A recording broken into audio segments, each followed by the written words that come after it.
Everybody, good evening. Good evening. I pray everyone is having a blessed day today. Welcome to our first event here at Kingdom Connect. First event in 2025. I'm sorry, at Kingdom Connect. Super excited to be here today. Happy New Year to each of you. Super grateful that you have decided to be here with us today. Really appreciate it. And we're just super excited for what God is doing in this season. Very excited for our guest today. Glad to have Dr. Quita Reid with us this evening. I've known her for quite some time, and she is just a beautiful person inside and out. And I'm just grateful to have her on the platform. And I know that we're in for a phenomenal treat this evening. So before I hand things over to her, just really quick, want to remind everyone how to um, unmute themselves or request to be unmuted if you have a question throughout the presentation. You simply just click on the react button at the bottom of your screen, and then you can click the raise hand button, and then we'll be alerted on our side and we can unmute you, and then you'll be able to ask your question. All right. So, yeah, looking forward to it. And I think with that, we'll go ahead and get into it. So once again, Dr. Quita Reid, thank you for being with us today. Super grateful that you're here with us. And I will now stop sharing and hand it over to you to get started. All right, thank you.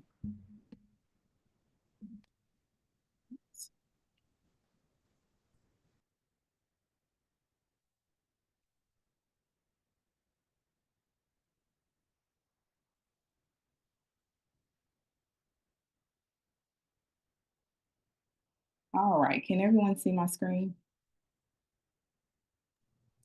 Yes. Okay. I can see the screen, but I can't see everybody. Is there a way I can change that? Say again. You want to do what now? So I can't see like other people. Like I can't see Um, like you know how you can put it on the side where you can see everybody? yeah. If I can't, it's okay. We can just leave it like this. It's fine. Okay. But thank you all for joining us tonight. Thank you, Brother James Q, for having me. I'm truly, truly honored to be here tonight. I thank God for this opportunity. I know a lot of us have probably worked today, so I will not take up too much of your time. But I did want to share some things about health. Health is definitely multifaceted. It's so many things that you can talk about when it comes to health. But for this particular presentation, I chose to focus on some things that are prevalent within the African American community. I think that's very important. So that's kind of what I'm going to share tonight. A little bit of background about myself. I have been a nurse for about 16 years now. The last couple of years, I've been a certified nurse midwife. But prior to then, I was a nurse, a bedside nurse in the hospital. I worked for Atrium Health for several years.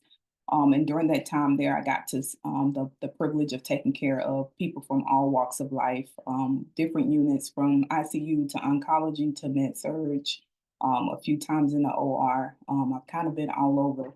And during that time, I got to see a lot and had the privilege of being able to just learn a lot of different things, which helped me kind of put this presentation together tonight. So again, this is very informal, very impromptu. So I'll have either James or Angelita kind of keep a check on the group chat. So if somebody has a question, I can't see you guys, so I don't know who has their hand raised or anything like that. But if you just let me know, I will definitely pause and get to your question. If I don't have an answer, then I'll definitely try to find an answer for you. So we'll go ahead and get started. So I wanted to start off with the scripture because I think it is important for us to know and understand that it is God's will that we be healthy. It is His will that we are in the best shape and the best health of our life in order for us to propel the kingdom of God forward. So in the third book of John 1 and 2, it tells us, Beloved, I wish above all things that thou mayest prosper and be in health even as thy soul prospers. So, with us believing the word of God, we should know that it is God's will that we be healthy. So, knowing that, and we know that we can take charge of our health and be as God has called us to be. So, I'm going to start off with a little question. Does anybody know what the leading cause of death is in the United States? It's okay if you're wrong. I guess would be heart attack. Are you saying D? Heart disease? Uh, no, let me go with C. You going with hypertension? Okay, what else Yeah, y'all got? Anybody else? I see a few answers in the chat. B or C. Someone Okay, said D. Let's see. okay, Uh, Crystal said C. okay. My mom said D. I see A. I see a lot of D's. Okay. All right. Whoever said D is correct. Heart disease is the number one killer in the United States. Does anybody know why?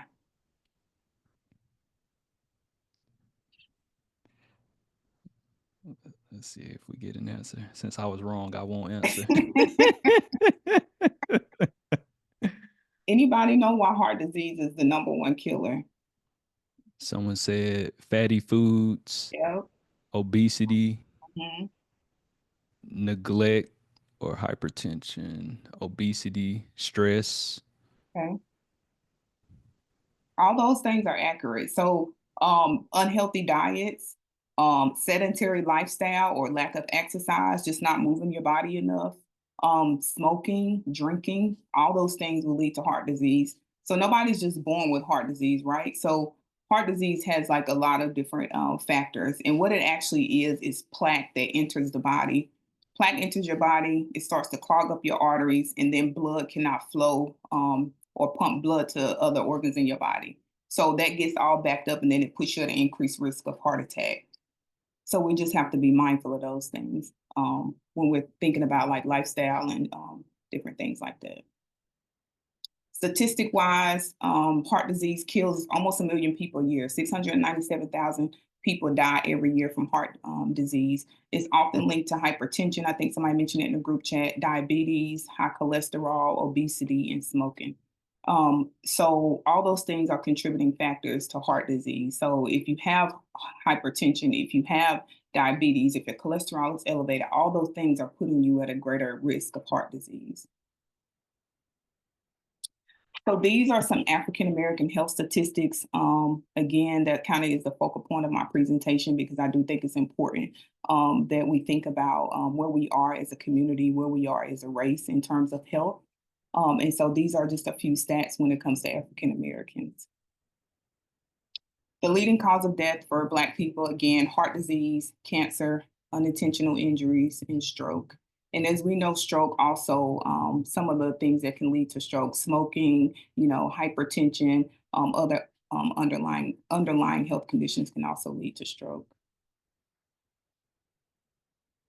56% of Black men that are 20 or older have hypertension. That is a pretty astronomical number. And I'm not just making these numbers up. These are numbers that came straight from the CDC website, the Center for Disease Control. So they run the statistics on different races and things like that when it comes to these different comorbidities.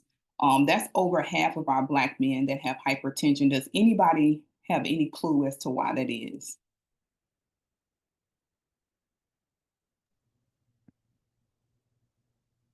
Stress. Yeah. Stress. Yeah. Mhm. A lot of people saying stress in the chat. Yeah, stress. Yeah, so stress definitely. And then what I've learned throughout my career with my experience is that a lot of Black men just don't go to the doctor. And by the time they do go to the doctor, they are so far gone in whatever the disease that they have, it's almost nearly impossible to stop it. So by the time they get to the doctor, they're already in stage 2 hypertension. So by that time, you already need two different medications. You probably already need to lose weight. Your cholesterol needs to come down. There are just so many things that are unfolding during that time, but you waited so long to go to the doctor. By the time you get there, like I said, it's too late. It's even higher for Black women, and for those same reasons. Now, Black women do have a higher chances of going to the doctor than Black men, but Black women carry a different level of stress. Also, could be like genetics, family history, again, lack of exercise, some social and economic factors also. When it comes to obesity, 39% of Black men 20 or older are obese. And then over half of our Black women aged 20 or older are obese. And also for those same reasons, lack of exercise, diet, Sometimes family history, genetics, all those things can play a part.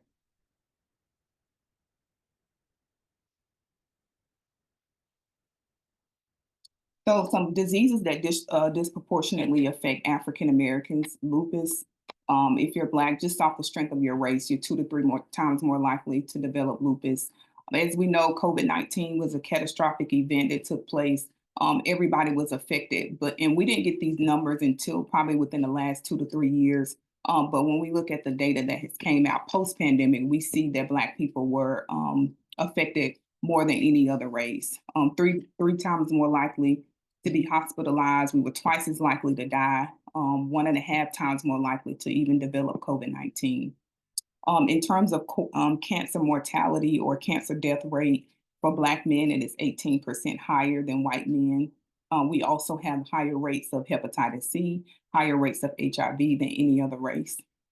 In terms of kidney failure, Harvard University recently did a study back, I think, about 2021 that talked about kidney failure in the Black community. We're 4 times more likely to develop kidney failure or have end stage renal disease, but we are less likely to receive kidney transplant than other races.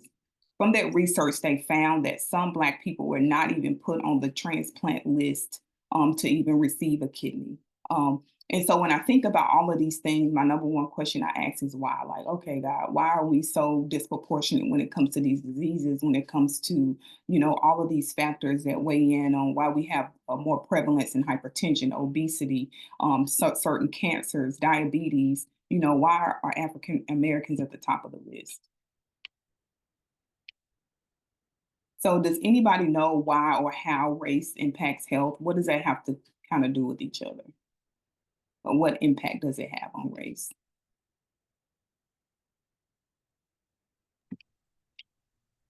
Anybody know? Anybody want to take a wild guess?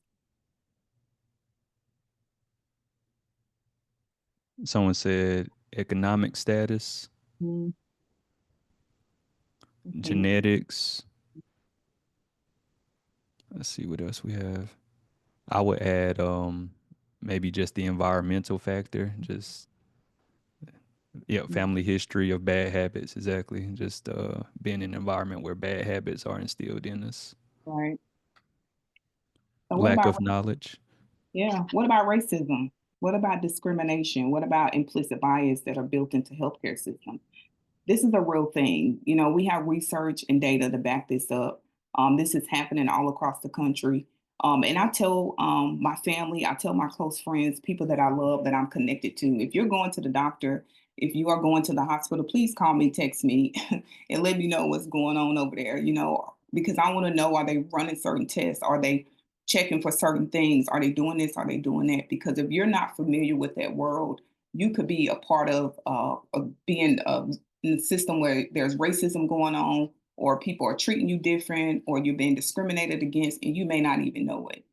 So it is important, if you don't have somebody that you can call or connect with that is familiar with the healthcare system, that you find somebody so that they can, let you know, okay, this is what they should be doing. These are the medications that you should be on. Because again, you could be, being slighted and not even know it. So it's important that we are aware that this is a real thing and it is happening, all across the United States. Lack of access to care, which ultimately leads to lower quality care. Some people not even able to, have a primary care physician. They may have to go to a low cost clinic, may have to end up coming to the health department for care. African Americans and Native Americans are two of the races with the highest poverty rates. So, of course, that is going to impact your health. If I have to choose between paying my rent or going to get this blood pressure medication, you're going to prefer to have a roof over your head. You'll worry about your health later. And for us, it's not a thing, but for some people, that's a real thing. Choosing to feed your family, or do I go to the doctor to get my blood sugar checked, or do I buy this insulin? I think about 2 weeks ago, I had like a sinus infection. I didn't even go to the doctor. I pulled up an app on my phone through Atrium Health, and I was able to connect with the doctor. She sent me my medication to the pharmacy, and I went on about my day. But that's a luxury, and that's not everybody's story. And so we do have to be mindful that that some people are truly marginalized and impacted by that, having to choose between, paying rent or going to work or paying mortgage versus, taking care of their health. Also, lack of insurance coverage. So you may not be fully insured, you may be partially insured, or not have insurance at all. And of course, that's going to impact your health because that's going to, in turn, impact the quality of care that you receive. This is social determinants of health. I'm not sure if you guys are familiar with this, but these are social and economic conditions that determine your health. Economic stability, which I touched on a little bit in the previous slide. So, are you working full time? Are you working part time? Are you having to choose between buying groceries or buying medication? What neighborhood are you living in? There are actually studies out that show, depending on where you live and what your zip code is, that'll determine the quality of care that you receive. So, of course, if you're living in the hood or a low poverty or low income area, that's going to impact the type of care that you receive. The Smithsonian put out a documentary a couple of years ago called The Color of Care, and it shows different stories of African Americans during the pandemic and how they were impacted. You had some people that were calling, paramedics for help, and they would wait hours for the paramedics to get there. And by the time they got there, the patients were dead. And so, if you haven't seen that documentary, I implore you to watch this. It's pretty eye opening. Also, health and healthcare, social and community context. Do you have community support? Are you connected to your local church? Do you have mental health resources? Of course, education is going to impact your health. Do you have a GED? Did you leave school while you were in high school? Those sorts of things.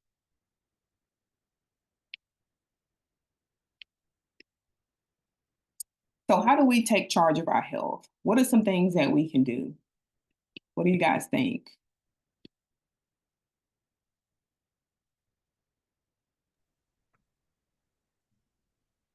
Exercise. I see your research, yearly checkups, Hmm. education. Go for your annual checkup. For sure. All those things. Eat the rainbow. That's right. I like it. I call it Healthy coloring diet. your plate. Um, So number one is know your numbers. And what I mean by that is know what your blood pressure is, and not just enough to know your blood pressure, but know where your blood pressure typically runs. So, of course, we know that a normal blood pressure is 120 over 80. That's kind of getting antiquated. Like in the new emerging research, now they want your blood pressure to be less than 120 over 80. But if you go to the doctor and your blood pressure is 120 over 80, they're going to tell you that it's normal. But in years to come, that's kind of emerging, that's coming out. They're going to want it to be less than 120 over 80. If you have hypertension, they want your numbers to be 130, less than 130 over 80, or less than 140 over 90. If you have diabetes, 130 over 80. If you don't have diabetes, 140 over 90. They kind of want your numbers to kind of stay around there or less. So knowing what your numbers are, like I know for me, if my blood pressure is 120 over 80, that's high for me. My blood pressure typically runs in like the low 90s, low 100s. So if you know what your numbers are, you're going to know what's abnormal, and not just your blood pressure, but also your cholesterol, your LDL, your HDL. What are those numbers? And knowing those numbers, and then also knowing have they gotten worse or better from the previous years, and just making sure that if they've gotten worse, have you made any changes moving forward? Of course, eating healthy food. Somebody said eating the rainbow. I call it coloring your plate. Making sure you have red, green, orange foods on your plate. Plenty of protein. Moving your body. Of course, exercising, getting enough sleep. Sleep sometimes is underrated, but you can't survive off of 4 or 5 hours of sleep every week. You need to make sure that your body is resting because it can interfere with your blood sugar. It can interfere with cortisol, even interfere with your kidneys. Your kidneys get the best perfusion when you're resting. So you want to make sure you're getting enough sleep at night. Limiting stress, and we'll talk about that in the subsequent slides. Um, but limiting stress is so important. And sometimes it's just the factor of saying no. Something as simple as just saying no. No is a complete sentence. So if you don't want to do something, you don't want to go somewhere that's causing you stress, or you got a lot of things going on, just say no and move on. That's important in order to protect your physical health. Also, minimizing your time on social media.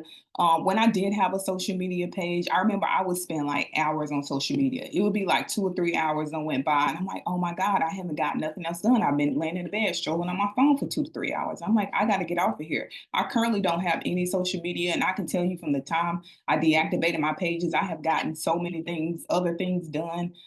Besides just strolling, just out of habit, just strolling on your phone. Also, we know that there is current research that supports that being on social media for long, extended periods of time can wreak havoc on your mental capacity. So you just want to be mindful of that. Also, prioritizing your spiritual and your mental health, which I just touched a little bit on mental health. But in terms of your spiritual health, making sure that we know that God has to be first and foremost in our life, to start our day with prayer, start our day with meditation, making sure we're reading the word of God and sharing the gospel with others. So stress is a common denominator that leads to health issues. This is major. This is big. I was just talking to my cousin today about stress. Her blood pressure was through the roof, and she has had a lot of things going on. And I said it's probably stress that's leading to your blood pressure being high.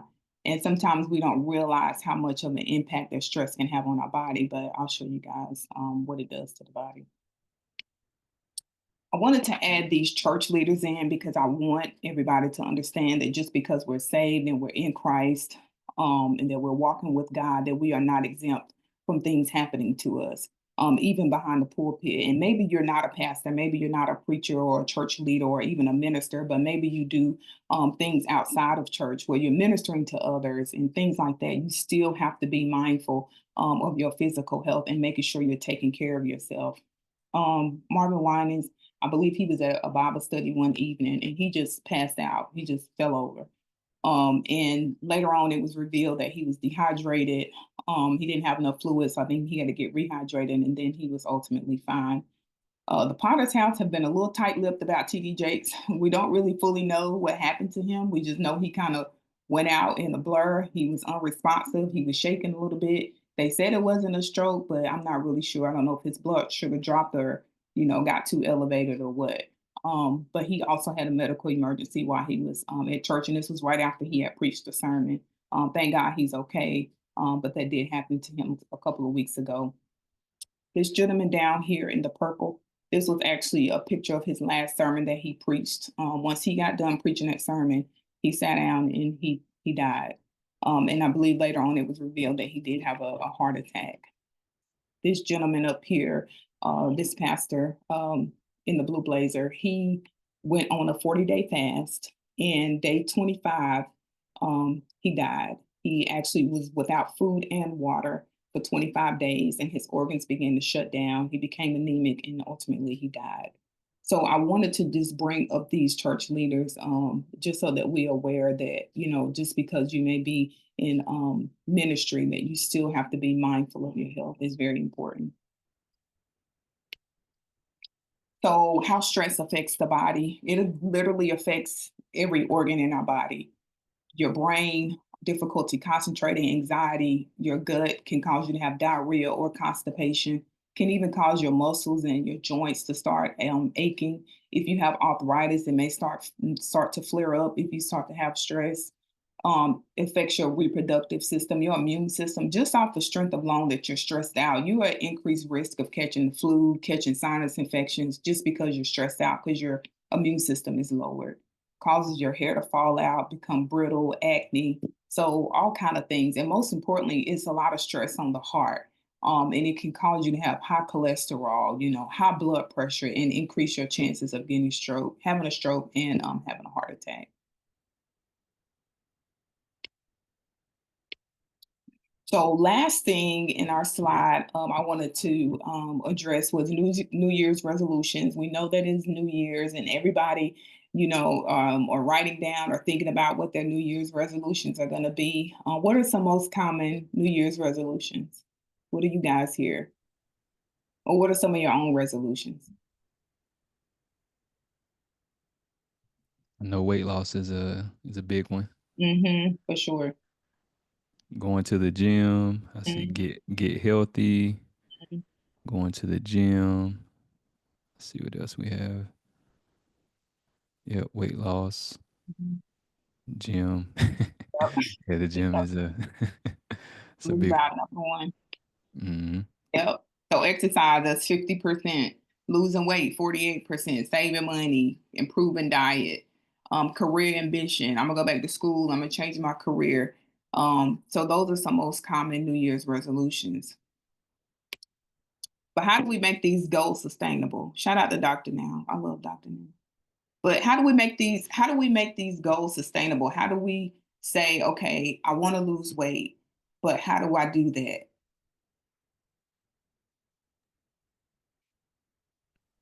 You have to have a plan. Number one, you got to have a plan. If you go to Deliverance Christian Center, we all have been taught, our pastor has all taught us about setting goals, number one, that are realistic and setting short range, mid range, and long range goals. If you go to Pastor Setzer and say, hey, Pastor, I have this business idea or I have this that I want to do, the first thing he's gonna ask you is, well, what's your short range goal? Where do you want to be in 3 months? What do you want to be in 6 months? What do you want to be in a year? And that's the same for weight loss. You don't create a goal and say, oh, I'm going to lose 50 pounds in a month. That's not realistic and it's really not even healthy. You need to make sure that you're losing weight at a rate that's steady and that's going to be beneficial for you. And also, so give your body time enough to be able to respond to the weight loss. So, number one, you definitely need a plan. Create goals that are realistic. Short range, hey, I'm going to try to lose 5 pounds this month. Or maybe it's not even that you need to lose weight. Maybe you need to do something different with your cholesterol or something like that. Hey, I'm gonna just stop drinking sodas. I'm gonna stop eating fast food. Only eat fast food on the weekends or one day a week or something like that.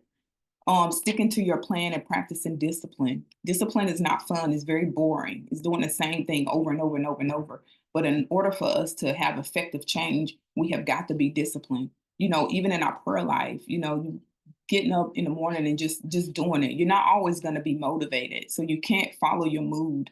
Because if you follow your mood, you're never going to get anything done. So you have to just be disciplined and just say, you know what, I'm just going to do it. Just do it and don't even think about it. Creating a gym at home. Most of us, if you have a family and you go out to eat after church on Sunday, you spending at least $100. If you go on Amazon, you can find a walking pad for like $120. So you can create your own gym at home if you want to, for at least a little bit over $100. You don't have to get like a fancy bike or something crazy expensive, or you can walk outside for free, just to try to stay in shape and be healthy or trying to work out with a friend or a partner. Sometimes it's beneficial to be able to hold each other accountable. Also, changing your relationship with food. Like, are you an overeater? Do you look at food as just something pleasurable? Food should be looked at as an energy source. Food, we're supposed to intake food. Now, yes, it's supposed to be good. Nobody wants nasty food, but at the same time, food should be looked at as an energy source. I need to supply my body with the nutrients that it needs in order so that I can have longevity, so that I can have energy, so that I can have the things that I need in order to keep going. And also prioritizing your health is very important. It's almost up there with having a plan. Making it your business to say, I'm going to be healthy. I'm going to try to be around not only for myself, but for my family, for my children, and for those that are dependent on me. So these are some scriptures for your health journey, some scriptures that I've used in the past. I remember a couple years ago, I went to the doctor. She told me that my cholesterol was high. She didn't tell me nothing about dieting, nothing about exercise. She told me, hey, I sent you some medication to the pharmacy to help with your cholesterol, and I'll see you in 3 months for labs. And I remember walking out that appointment and I said, God, I don't want to be on medication. You called me to take care of patients, not be a patient. And so I said, I'm not taking this medication. I'm going to, do what I can do in order to take care of myself and get my cholesterol down. And so from that point on, I started going to the gym. I started eating healthy. And I ended up losing 48 pounds. And I've been able to keep that off for the last 3 years. So to God be the glory. And that was something I didn't do on my own. It was with the help of God. I really prayed a lot. And I was like, God, this is hard. I really liked food and I would just eat just to be eating. Even if I wasn't hungry, if it tastes good, I'm just gonna keep eating it. But you have to learn how to discipline yourself and know when to say no. Knowing that your body is a temple of the Holy Spirit, that we house the Holy Spirit. This is where He lives, and we want to be able to take care of this to the best of our ability. For as a man thinketh, so is he. If I always think that I'm going to be overweight and I'm going to be fat and I'm going to, be this way or that way, that's the way I'm going to be. But if I see myself as healthy, if I say, God, help me to see me as you see me, that's what I would tell myself. And so that's what we have to keep in mind when we are on this weight loss journey or on a health journey. It may not be weight that you want to lose, maybe it's something else that you have going on. But just start to ask God to see yourself as he sees you. Also, this scripture is important. Discipline, but I discipline my body and bring it into subjection. That means that I control my body. I control what goes in my body. I discipline my body. And we talked about that in a previous slide. So just being disciplined, even in your body, even about what's going into your mouth every day. And lastly, I can do all things through Christ who strengthens me. That's important that we know that even though it may be hard, but you have to choose your hard. Am I going to be overweight and be at risk for all of these plethora of diseases and comorbidities? Or am I going to choose the hard of, toughening out, working out, doing what I'm supposed to do to be able to maintain my health um, so that I can be what God has called me to do? And lastly, I'll leave you with this quote. If your habits don't change, you won't have a new year. You would just have another year. Thank you all for your time and attention. Does anybody have any questions, comments, or concerns? Great presentation. Can we put some fire in the chat for Dr. Reid? That's a phenomenal presentation. A lot of good information. Oh, so yeah, let's see if we can get some questions. If you have a question, either put it in the chat or raise your hand and we can unmute you. I see a lot of fire in the chat. Y'all just trying to hype me up. A lot of fire in the chat. All right, I see one question here. All right. Paw or Misty, you should be unmuted. Yes. Yes. Dr. Reid, thank you. I am uh, grateful for what's been said and done, but I have great concerns about the pastor that was on a 40-day fast and on day 25 without even water, even the biblical guidelines for fast. And when Moses fasted, he went, it was a supernatural fast for him of 40 days. And the same with Jesus. Now, even when Jesus fasted, it said that he didn't eat. It never stated that he did not drink. But for a man to go on a fast 25 days without water, it, it, it shouldn't be unless you got direct divine instructions from the Lord, because 3 days without water can do great damage to your kidneys. So anybody that's fasting, and don't go any longer. Please don't go longer than 3 days without water. That is forbidden, even in scriptures now. That's right. Thank you, sir. Very true. Thank you, Apostle. Great input. I see a question here in the chat. How long should I monitor my blood pressure before letting go of my meds? I feel as if it makes my blood pressure too low. I would say it depends on what your numbers are, and I would just follow the direction of your doctor before you stop, any medication. Now, if your blood pressure is to the point where it's, you in the 90s over 50s or something like that, then I would say, you probably need to hold it and then call your doctor. But I would just hold off until you, get instruction from your doctor, and just depending on how low it is. All right, perfect. All right. Any other questions? Put them in the chat or raise your hand. So I'll ask a question while I see another hand. While I unmute either Apostle or Lady Misty. Question for let's say for the men that don't like going to the doctor, because I'm guilty and I fall in that category for sure. What would you say to encourage us to be more proactive and to go to the doctor as we should? Sure. So I would say, and I've told men this before, if you don't do it for you, do it for your family. You know, your family needs you, especially if you have children, small children. Mm-hmm. You want to be around for them, you know. So I think that's just something to keep in mind. We're not just here for ourselves. We have people that have been assigned to us. We have family members. We have children. And so we just want to be mindful of that. It's just important for us for men to go to the doctor. Ain't no two, ain't it's no way around it. So if you don't do it for you, do it for your family. Appreciate that. No, that's a great answer.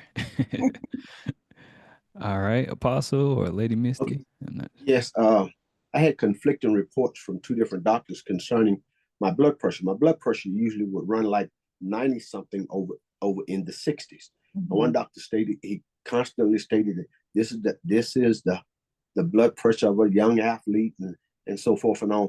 But then there was another doctor that I went to, a specialist, and he stated that that was a danger with my blood pressure running that low. He wanted it to run at least 110 over around 70 and all. And he had me to quit taking the medication that the other doctor had put me on. And so now what happens when you just going just to one doctor, just getting a report just from one doctor, and yet reports, medical science say something different from what the doctor's telling you? I would say get a second opinion. And then I always say, listen to your body. If you are having like symptoms of hypotension where you're feeling dizzy and you're tired all the time, then your blood pressure probably may be too low. But if you feeling fine and you feeling normal and your Yeah. blood, you know, your blood pressure is in the 90s over, like that's my baseline. I run 90 over 60, and that's like normal for me. Mm-hmm. Um, you know, and athletes, if you check their blood pressures, they're like 90s over 50, some of them. Mm-hmm. People that run and do like triathlons and stuff, their blood pressures run typically low. You rather have low blood pressure than high. Now, it's not a good feeling to have it too low. You don't want it too low, but if you're not symptomatic, then there's not really a true cause for concern.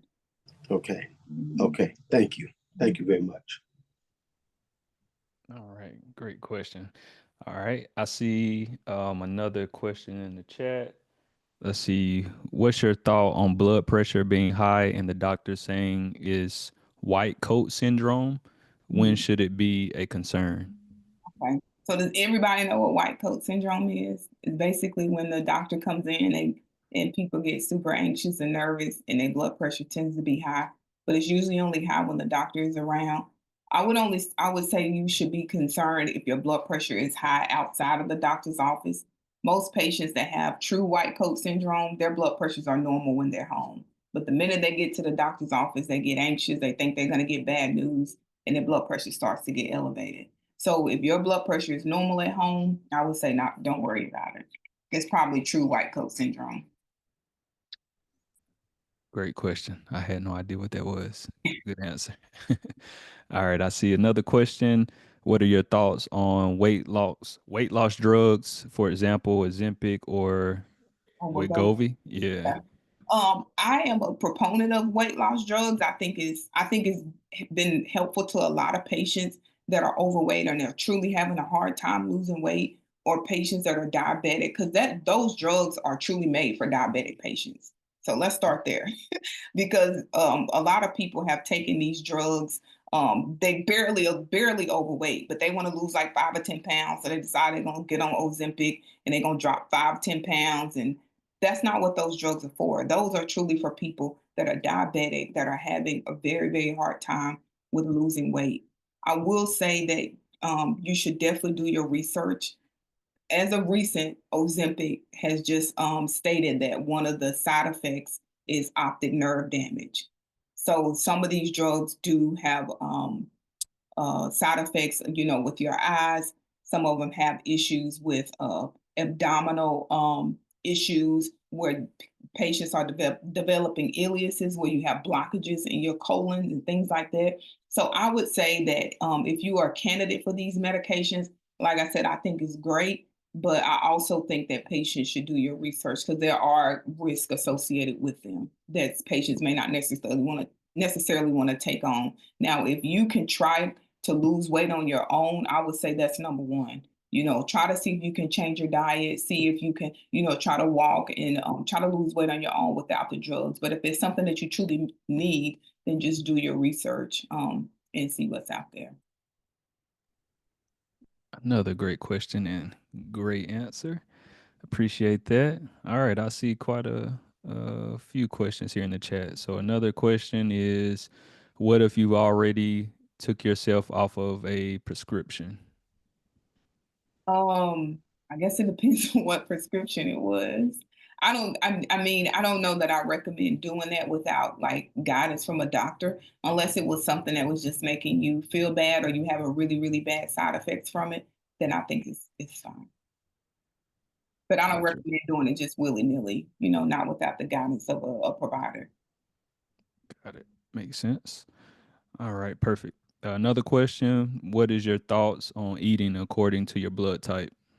Mm, I don't know that I've ever really done a whole lot of like research or studying around that. I just always tell people to eat lean meats, fish, chicken, try to stay away from pork and beef because it's difficult to digest.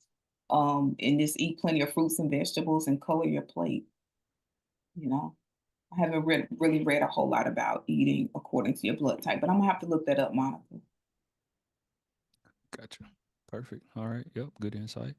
Good questions. These are some phenomenal questions. Like, yeah, I'm learning a lot just by reading these questions. All right. I think Crystal has a question. Okay. Shout out to Crystal for being here. Let me unmute you. Hey, Crystal. You should be able to unmute yourself, Crystal. Okay. I'm over here struggling with this. But anyway, I'm It's trying to say, all I good. got a question. I have a question. Okay. So, doctor, this is my question because your family, they are privileged to have you in their life. So when they go to the doctor, they can have that conversation. They have questions. They can call you up. For the ones that don't have that in our life, is it okay for us to Google when we're unsure about things? Or you could be my family member and I just call you, just, is Hey, it I'm gonna put my okay? number in the group chat. You can text me. Okay, perfect. But is it Yeah, okay for us to but Google? okay, so the thing with Google, so now we know that Google and AI are running, they got some kind of little thing going on. So now when you Google something, you got AI that's popping up giving you all this information. But we don't really know the sources of those information. So the thing with Google is that we don't know if these websites and these sources are credible. Are they coming from the Heart Association? Are they coming from the CDC or Center for Disease Control? Are they coming from ACOG? Are they coming from the people that make the guidelines for diabetes? So if it's a particular area that you're looking for, I would say go to that particular organization. So if you are have questions about hypertension, go to heart.org. Go to those organizations that are doing the research on these different comorbidities so that you can get some concrete answers. Because they're gonna pull up like WebMed and Wikipedia and all this stuff, and a lot of stuff is just not accurate. So Okay. yeah. Thank you. No, great question. All right. I know a lot of people are Googlers. I mean, we all We run guilty the of go it. I for Google sure. sometimes too, and I'll be like, oh, this ain't right. So Have you think you about to check up out of here? right. All right, great question. All right, what other questions do we have? Okay, all right, I see someone has their hand raised. Let's see. Sister Monica, you should be able to unmute yourself now. Okay. Um, Hope y'all doing good tonight. This is so good. Really, really good. Um, I just want to let people know, like, if you don't have insurance or whatever, before we had insurance, I would go to a pharmacist and ask questions, and they're real helpful as well. I just want to put that out there. That's good, Monica. Thank you for bringing that up. That's very, very true. And I even tell my patients that sometimes I'm not a pharmacist. I know drugs, but they have a deeper insight than I do on drugs, and I utilize pharmacists sometimes as well. So that's very good. Sometimes if you don't know which medications are interacting or what you can take with certain diseases, oh, I have high blood pressure. And those that may have high blood pressure, you know that you can't just take any over-the-counter cough medication. You can't take like Sudafed and those sorts of things because that can increase your blood pressure even more. So they are definitely a great resource. Thank you, Monica, for bringing that up. Appreciate that, Sister Monica. Great plug. All right. Are you still good, Keita, for a few more questions? Sure, sure. Okay. All right. All right. Any other questions? If you're having a hard time finding the raise hand button, you can just either drop the question in the chat or do like Crystal did and just put a hand in the chat, and I'll know that you want to be unmuted. Any other questions?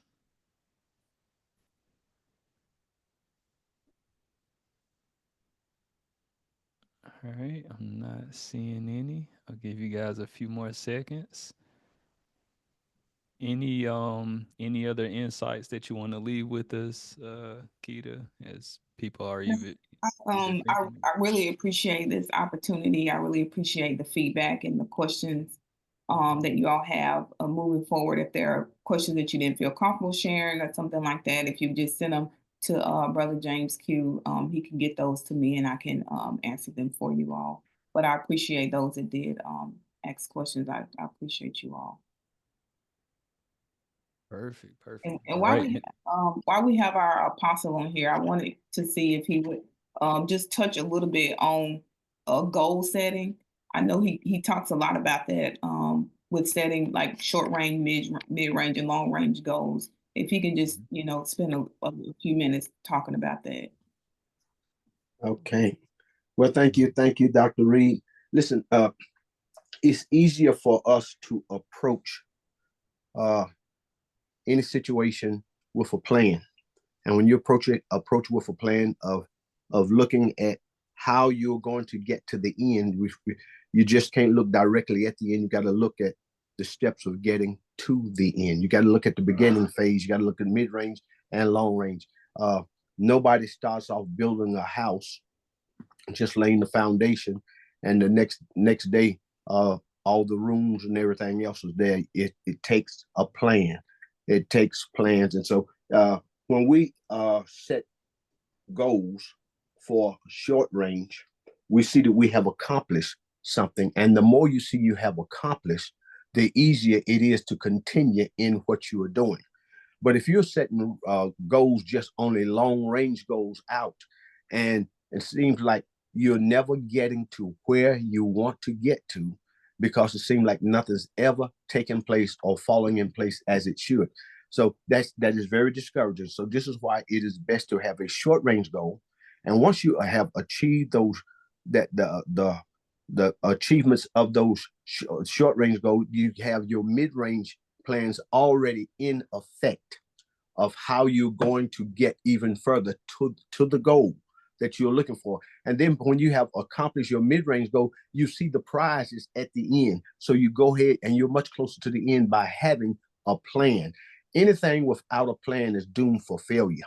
And even in our walk of faith, we have a walk of faith. Ours is step by step, day by day. But there are times in all that in our walk, those steps become leaps and leaps become bounds. And so we must learn how. No child comes out of the womb and start running. A child got to learn how to crawl. It learns how to stand. It learns how to get its balance. It learns how to take small steps, fall down, get back up. And that's the same way it is when we have goals in life. Sometimes we're going to miss some things in our short ranges and our mid range and long range, but we have to keep focused and keep redoing what needs to be done. Just because you fail in something does not mean you are a failure, or because you didn't reach a particular thing does not mean it's not for you. Sometimes it's through trial and error that you're going to get someplace. And the same way it is in the Christian journey. As we see light, we walk in light. There's some things we're enlightened to now that we were not enlightened to 3 years prior to. So we must learn though to have our short range, mid range, and long range goals and keep them in proper perspective and pursue. Thank you, sir. Well said. Thank you. Thank you, Paul. Well said. Very well said. I'm gonna have to for sure get you on the platform here to have a few sessions. That's on my list of things here. So that's something that we want to do soon for sure. All right, awesome. My auntie said that's my daddy. Woo, woo. Yes. All right, cool deal. All right, any other questions before we wrap up today's webinar? Again, man, it's been a just a wonderful jam-packed webinar full of a lot of information. I know for me, again, I'm not I haven't been, I'm not gonna say I'm not, I haven't been in the past big on, going to the doctor, but this has for sure encouraged me to do more in that aspect, especially considering that I have a family now. I'm not just living for myself. So that's something that I need to be more proactive about for sure. So thank you for that. All right. All right. Anything else, Keita, before we drop? No, thank you all for listening. I appreciate you guys. Stop playing. I want her number. I got you, Crystal. Oh yeah, true. Are you gonna drop your number in the chat, Keita? Look, or email. Like, don't forget about that. To God be the glory. I don't know, I see either Apostle or Lady Misty has something Okay. else. Oh, you I, go. I would like to say to all the brothers and all to everybody really, but especially to brothers, make sure you make doctor appointments and keep them. Mm-hmm. At 70 years of age, I see my doctor quarterly. That's 4 times a year. Every 3 months, I go and I don't miss out because I'm going to stay ahead of anything and everything that's going on in my body because it's called temple maintenance. Mm-hmm. And there's some things that they may be able to pick up on that I may not be aware of. Mm-hmm. And so I think that prevention is better than cure. When you find out something early, you can pray about it, you can attack that thing and go ahead and get the victory real quick. So I think men should get out of the fear of going to doctors, the fear of finding out. And you see, a lot of time we have fear of finding out something we don't want to know. That grips every man. I don't want to go this because I'm afraid of the big C and things of that nature. But get that out of the back of your mind and know that you're more than a conqueror through Christ, and you do all things through Christ. And by his stripes, you're already healed. We got to know how to walk in those things, hold firm to those things, in as much as the reports may come and say, you have this, you have that, still hold firm to the word and still do the due diligence. Take the medication that you're prescribed, but still yet when God performs the healing, medical science have to come back and acknowledge that the healing is already there.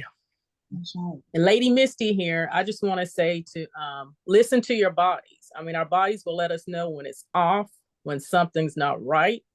Just pay attention to it. Don't ignore your body when it gives you signs that something's not right. That's true. I have this thing where I say your body will start to whisper first. Right. To the whispers before it start yelling. Once it start yelling, you in trouble. So if your body is, you have little signs and little subtle things that come up, you need to get a check on it. Mm-hmm. Yes. I agree. Yeah, well said. Great insight. Thank you, Apostle Lady Misty. Again, Dr. Reid. Yeah, I see a comment here. Prevention is better than cure. That's a gem. Thank you, Apostle, for sharing that. It's a gem right there. I like that. All right. Excellent. Well, thank you all once again. Appreciate it. Thank you, Dr. Reid. Greatly appreciate it. Definitely want to have you back on the platform soon because this is something, especially that our people need to hear more of. We don't hear health related, content and education enough. So we want to make this a recurring thing, and we want to get more people in here to really, understand and get a feel for what it takes to be healthy, so that they can become healthy and that they can start instilling, good habits into their children and into their family members. So we want to keep the momentum here, keep the ball rolling when it comes to making health a priority. Oh, all right. Well, I know it's been a long day. Today was my first day back at work. So, and I know Keita had said it's been a long day for her as well. So we're going to get off here. But again, love you all. Thank you so much. And I pray you all have a blessed night, and we will catch you at the next one. All right. Blessings. Bye-bye. Love you all.